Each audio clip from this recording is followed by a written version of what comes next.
मेघनाद का यज्ञ अनुष्ठान। तत्पश्चात राक्षसेंद्र बलशाली रावण अपने अनुचरों के साथ लंका के निकुंभिला नामक उत्तम उपवन में गया। अग्नि के समान प्रदीप्त शरीर वाले रावण ने वहां पहुंचकर सैकड़ों यूपों से व्याप्त तथा सुंदर देवालयों के सुशोभित एक यज्ञमंडप को देखा। वहीं उसने कृष्णमृग चर्म पहने तथा कमंडलु शिखा एवं ध्वज धारण किए हुए भयंकर रूप वाले अपने पुत्र मेघनाद को भी देखा। लंकेश्वर रावण ने उसके समीप पहुंचकर उसे अपनी भुजाओं में भर लिया। तदुपरांत कहा, हे पुत्र, तुम यह सब क्या कर रहे हो, वह मुझे बताओ। उस समय यज्ञ के नियमानुसार मेघनाद तो मौन रहा। यज्ञ की संपत्ति की समृद्धि हेतु पधारे हुए पुरोहितवर्य महातपस्वी द्विजश्रेष्ठ शुक्राचार्य ने राक्षस श्रेष्ठ रावण से इस प्रकार कहा, हे राजन, मैं तुम्हें सब कुछ बताता हूँ, ध्यान देकर सुनो। आपके पुत्र ने बड़े विस्तार के साथ यज्ञों का अनुष्ठान किया है।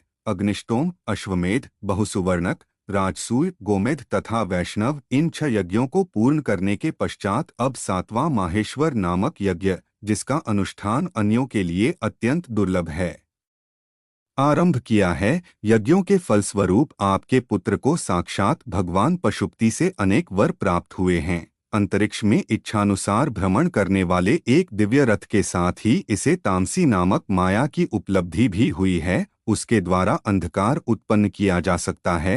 हे राक्षसेश्वर, युद्ध क्षेत्र में इस माया का प्रयोग किए जाने पर देवता तथा असुरों को भी इसके प्रयोगकर्ता की गतिविधियों का पता नहीं चल सकता। हे राजन, बाणों से भरे हुए 2 अक्षय तरकस, न टूटने वाले धनुष तथा युद्ध क्षेत्र में शत्रु का विध्वंस करने वाले शक्तिशाली अस्त्रों की भी उपलब्धि हुई है। हे दशानन, इन सब वांछित वरों को प्राप्त कर लेने के बाद तुम्हारा यह पुत्र आज तुम्हारे दर्शनों की इच्छा से यहाँ समुपस्थित है। यह सुनकर दशग्रीव रावण बोला, हे पुत्र, यह तुमने अच्छा नहीं किया, क्योंकि इन यज्ञों के द्रव्यों द्वारा मेरे शत्रुओं इंद्रादि देवताओं का पूजन हुआ है। अब जो कुछ तुमने कर दिया वह ठीक है, उसमें संदेह की कोई बात नहीं है। हे सौम्य, आओ, अब हम लोग अपने घर को चलें। इसके बाद दशग्रीव रावण अपने पुत्र मेघनाद तथा भाई विभीषण को साथ लेकर अपने पुष्पक विमान के पास जा पहुंचा। वहां उसने विमान में बैठी हुई उन सब स्त्रियों को नीचे उतारा जिन्हें वह हरण करके ले आया था तथा जो बाष्पगदगद कंठ से विलाप करती हुई आंसू बहा रही थीं।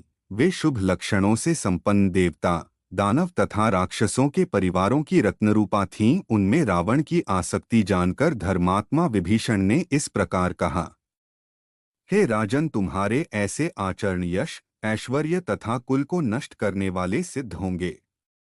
प्राणियों को पीड़ा देने से जो पाप लगता है, उसे जानते हुए भी आप स्वेच्छाचार में प्रवृत्त हो रहे हैं। कुंभिंसी का अपहरण। हे राजन, इधर आप इन बेचारी स्त्रियों का अपहरण करके ले आए हैं, उधर आपके पौरुष को ललकारते हुए मधु दैत्य ने कुंभिंसी का अपहरण कर लिया है।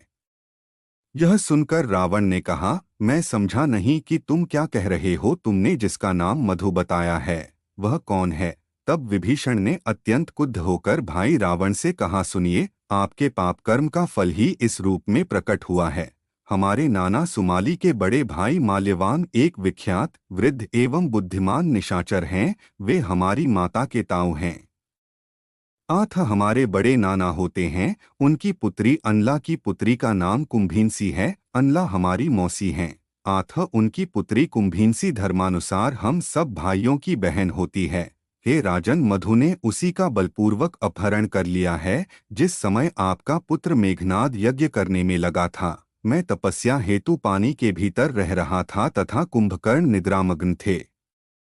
उसी समय मधु ने यहाँ आकर राक्षसों में श्रेष्ठ हमारे मंत्रियों को मार डाला और कुंभिंसी को ले गया। हे महाराज, यद्यपि कुंभिंसी गुप्तंतपुर में भली भांति सुरक्षित थी, फिर भी वह बलपूर्वक आक्रमण करके उसका अपहरण करके ले ही गया। बाद में इस घटना को सुनकर हम लोगों ने उसे क्षमा ही कर दिया तथा यह सोचकर नहीं मारा कि जब कन्या विवाह के योग्य हो जाए तो उसे सुयोग्य पति के हाथों में सौंप देना चाहिए। हम लोगों को यह कार्य स्वयं ही बहुत पहले कर देना चाहिए था, परंतु हमारे घर से कन्या का जो बलपूर्वक अपहरण हुआ है, यह आपकी ही दुष्ट बुद्धि तथा पाप का फल है।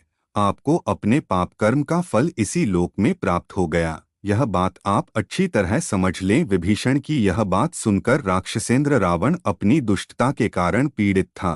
तपे हुए जल वाले समुद्र की भांति संतप्त हो उठा, उसके नेत्र क्रोध के मारे लाल हो गए।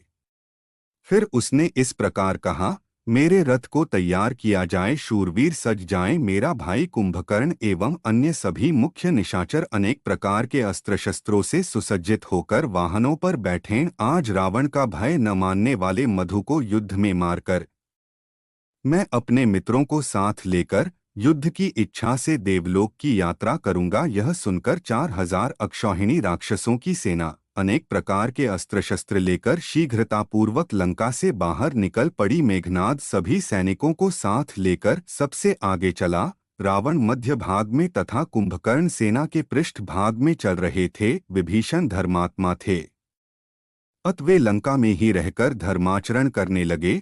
रावण मधुपुरी पहुंचा। शेष सभी महाभाग निशाचर मधुपुरी की ओर चल पड़े। गधों, ऊंटों, घोड़ों, शिशुमारों, सूसों तथा बड़े बड़े नागों, अजगरों पर सवार होकर वे सभी राक्षस मानो आकाश को पूरी तरह भरते हुए चल पड़े। रावण को देवलोक पर आक्रमण के लिए प्रस्थान करते हुए जानकर सैकड़ों दैत्य भी उसके पीछे पीछे चल दिए, जिनकी देवताओं के साथ पुरानी दुश्मनी थी।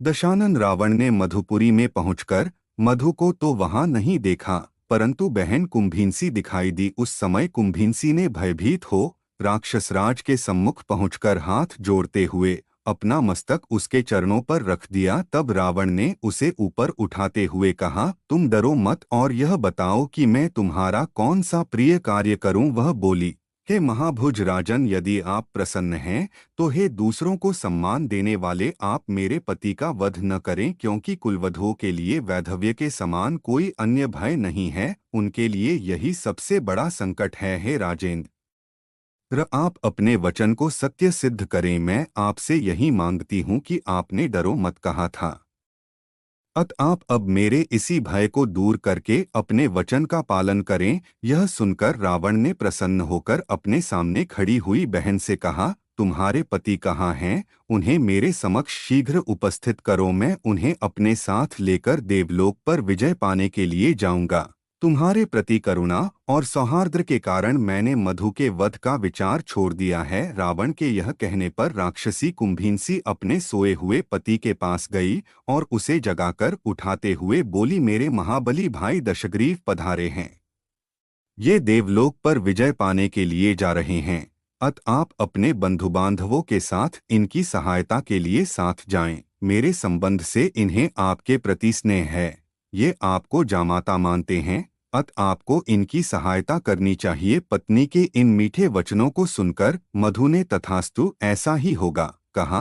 फिर वह उचित रीति से राक्षस श्रेष्ठ रावण के सम्मुख पहुंचा तथा धर्म के अनुसार उस राक्षसराज का स्वागतातिथ्य किया।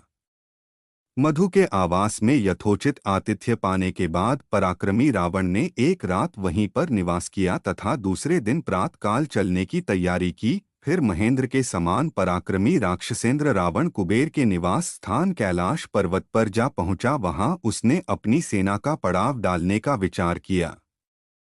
सूर्य के अस्ताचलगामी हो जाने पर पराक्रमी रावण ने अपनी सेना के साथ रात्रि में कैलाश पर ठहर जाना ही उचित समझा। निर्मल चंद्रमा के उदय हो जाने पर, जो कैलाश पर्वत के समान ही श्वेत कांति वाला था, अनेक प्रकार के अस्त्र शस्त्रों से सुसज्जित रावण की विशाल सेना वहीं निद्रामग्न हो गई। महावीर्यवान रावण उस पर्वत के शिखर पर बैठकर चंद्रमा की चांदनी से सुशोभित उस स्थान की नैसर्गिक सुंदर छटा का अवलोकन करने लगा। कहीं कनेर के वन शोभायमान थे तो कहीं कदम्ब और मौलसिरी के वृक्ष थे, कहीं मंदाकिनी के जल से भरी हुई तथा प्रफुल्ल कमलों कुमुदों से अलंकृत पुष्पकृणियां थीं तो कहीं चंपा, अशोक, नागकेसर, मदार के वृक्ष खड़े थे। आम, पाटल, लोध, प्रियंगु, अर्जुन, केतकी, तगर, नारियल, प्रियाल, पनस एवं अन्य प्रकार के वृक्ष अपने पुष्पों की शोभा से उस पर्वत शिखर के वनांतर को उद्भासित कर रहे थे। किन्नर गण कामार्त होकर अपनी मधुरकंठ वाली स्त्रियों के साथ रागों का आलाप कर रहे थे, जिन्हें सुनकर हृदय में आनंद की वृद्धि होती थी। मद नशा के कारण लाल रंग के नेत्रों के कोये वाले विद्याधर अपनी पत्नियों के साथ क्रीड़ामग्न हो प्रसन्नता प्रकट कर रहे थे। कुबेर के भवन में नृत्य गायन करती हुई अप्सराओं के पांवों के घुंघरू तथा कंठ की मधुर ध्वनि घंटानाद जैसी सुनाई दे रही थी। हवा के थपेड़े खाकर वृक्ष अपने पुष्पों की वर्षा द्वारा उस पर्वत को महुमाधवी गंध से सुवासित तथा आच्छादित कर रहे थे।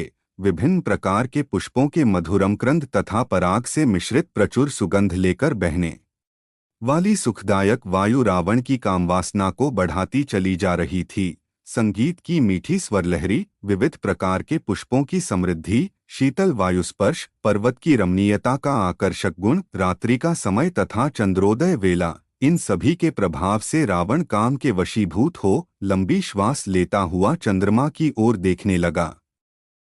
रंभा से यौन समागम। इसी समय दिव्य वस्त्राभूषणों को धारण करने वाली तथा पूर्ण चंद्र के समान सुंदर मुख वाली समस्त अप्सराओं में श्रेष्ठ रंभा उसी मार्ग पर आ निकली। उसके अंगों में दिव्यचंदन का लेप था तथा सिर के केशों में पारिजात के पुष्प गुंथे हुए थे। दिव्य पुष्पों से विभूषित वह रंभा प्रिय समागम रूपी दिव्योत्सव के लिए जा रही थी। उसके नेत्र मनोहर थे तथा पीन जघनस्थल करधनी की लड़ियों से विभूषित था, जो रति के उत्तम उपहार जैसा प्रतीत हो रहा था। उसके कपोल आदि अंगों पर हरिचंदन की चित्ररचना थी। छहों ऋतुओं में उत्पन्न होने वाले नवीन पुष्पों के गीले हारों से वह सुसज्जित थी। अपनी अलौकिक कांति, शोभा, युति तथा कीर्ति से वह दूसरी लक्ष्मी जैसी प्रतीत हो रही थी। वह जलयुक्त बादलों के समान नीले रंग की साड़ी से अपने अंगों की ढाके हुए थी। उसका मुख चंद्रमा जैसा था तथा दोनों भौहें धनुष के समान सुंदर थीं। उसकी जांघें हाथी की सूंड जैसी थीं तथा दोनों हाथ कोमल पल्लवों के समान थे। जिस समय वह सेना के बीच में से होकर जा रही थी, उसी समय रावण ने उसे देख लिया। कामबाण से व्याकुल रावण ने उठकर उस अन्यत्र जाती हुई रंभा का हाथ पकड़कर रोक लिया, जिसके कारण वह लज्जा से गड़ गई। तब रावण ने मुस्कराते हुए उससे इस प्रकार कहा, हे वरारोहे, तुम कहाँ जा रही हो? किसकी कामना पूरी करने के लिए स्वयं चल पड़ी हो? किसके भाग्योदय का समय आया है जो तुम्हारा उपभोग करने वाला है? कमल तथा उत्पल की सुगंध से युक्त तुम्हारे मुखारविंद का रस अमृत तुल्य है। इसके द्वारा कौन तृप्ति प्राप्त करेगा? हे भीरु, तुम्हारे ये स्वर्णतलश के समान सुंदर तथा परस्पर सटे हुए भारी एवं उन्नत उरोज किसके वक्षस्थल को अपना संस्पर्श देंगे? स्वर्ण की लड़ियों से विभूषित स्वर्णमय चक्र जैसे विपुल विस्तार वाले तुम्हारे पीन जघनस्थल पर जो स्वर्गसदृश प्रतीत हो रहे हैं, आज कौन भाग्यशाली आरोहण करेगा? इंद्र, उपेंद्र, विष्णु अथवा अश्विनी कुमारों में भी कोई मुझसे बढ़कर नहीं है। हे भीरु, तुम मुझे यहाँ छोड़कर अन्यत्र जा रही हो, यह शोभा नहीं देता। हे स्थूल नितंबों वाली, तुम इस सुंदर शिला पर बैठकर विश्राम करो। तीनों लोकों का स्वामी मेरे अतिरिक्त और कोई नहीं है। तीनों लोकों के स्वामी का भी स्वामी तथा विधाता दशानन रावण आज विनीत भाव से हाथ जोड़कर तुमसे यह याचना कर रहा है कि तुम मुझे स्वीकार करो। रावण द्वारा यह सब कहे जाने पर रंभा कांपने लगी तथा दोनों हाथ जोड़कर बोली, आप कृपा कर मुझसे ऐसी बातें न कहें, क्योंकि आप मेरे गुरुजन पितातुल्य हैं। यदि कोई अन्य व्यक्ति मेरा तिरस्कार करना भी चाहे तो आपको मेरी रक्षा करनी चाहिए। मैं धर्मानुसार आपकी पुत्र वधू हूँ, अत आपसे यह सत्य बात कह रही हूँ। यह कहकर रंभा अपने पांवों की ओर देखती हुई मौन खड़ी रही। रावण की दृष्टि पड़ने मात्र से ही उसके रोएं खड़े हो गए थे। रावण बोला, यदि तुम मेरे पुत्र की पत्नी हो तभी मेरी पुत्रवधू हो सकती हो। यह सुनकर रंभा ने बहुत अच्छा कहते हुए उत्तर दिया, हे राक्षस श्रेष्ठ, मैं धर्म के अनुसार तुम्हारे पुत्र की ही भार्या हूँ। आपके भाई कुबेर के पुत्र मुझे प्राणों से भी अधिक प्रिय हैं। वे तीनों लोकों में नलकूबर के नाम से विख्यात हैं। वे धर्मानुष्ठान की दृष्टि से ब्राह्मण तथा पराक्रम की दृष्टि से क्षत्रिय हैं। वे क्रोध में अग्नि तथा क्षमा में वसुधा पृथ्वी के समान हैं। मैंने आज उन्हीं लोकपाल पुत्र को मिलने का संकेत दिया है। यह संपूर्ण श्रृंगार मैंने उन्हीं के लिए किया है। जैसा मेरे प्रति उनका अनुराग है, वैसा ही उनके प्रति मेरा भी है। हे शत्रुहंता राजन, इस सत्य को जानकर आप मुझे छोड़ दें, क्योंकि वे धर्मात्मा इस समय मेरी प्रतीक्षा कर रहे होंगे। उनकी सेवा करने में आप विघ्न मत डालिए तथा मुझे छोड़ दीजिए। हे राक्षस श्रेष्ठ, आप सत्पुरुषों द्वारा आचरित मार्ग पर ही चलें। आप मेरे माननीय हैं, अत आपको मेरी रक्षा करनी चाहिए। यह सुनकर दशग्रीव रावण ने उससे विनम्रतापूर्वक कहा, तुम जो स्वयं को मेरी पुत्रवधू बता रही हो वह ठीक नहीं है, क्योंकि यह नियम तो उन स्त्रियों के लिए है जो किसी एक की पत्नी हो। देवलोक की स्थिति तो अन्य प्रकार की है। देवताओं का यह नियम है कि अप्सराओं का कोई पति नहीं होता, वहां एक ही स्त्री के साथ विवाह नहीं किया जाता। यह कहकर उस राक्षस ने रंभा को बलपूर्वक शिलातल पर बैठा लिया। फिर काम भोग में आसक्त हो रावण ने उसके साथ मैथुन किया। उससे जब छुटकारा मिला तब तक रंभा के माला आभूषण आदि अस्तव्यस्त हो चुके थे। उसकी हालत उस नदी जैसी हो गई थी जिसे किसी गजराज ने मथ डाला हो। वह अत्यंत व्याकुल थी। वेणीबंध छिन्न हो जाने के कारण उसके खुले केश हवा में लहरा रहे थे तथा करपल्लव कांप रहे थे। नलकूबर ने भी रावण को शाप दिया।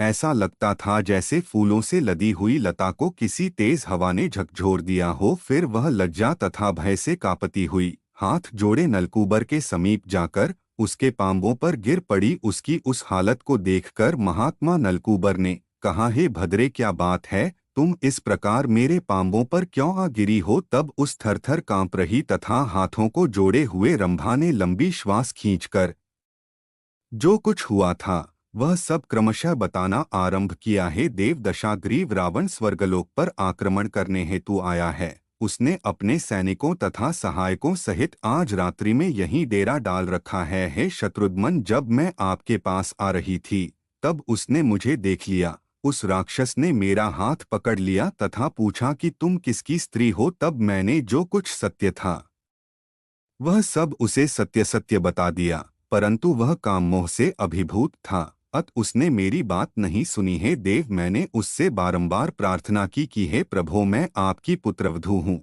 परंतु उसने मेरी सब बातों को अनसुना करते हुए बलपूर्वक मेरे साथ दुराचार किया है। सुव्रत विवशता की स्थिति में मुझसे जो अपराध हो गया है उसे क्षमा कर दें।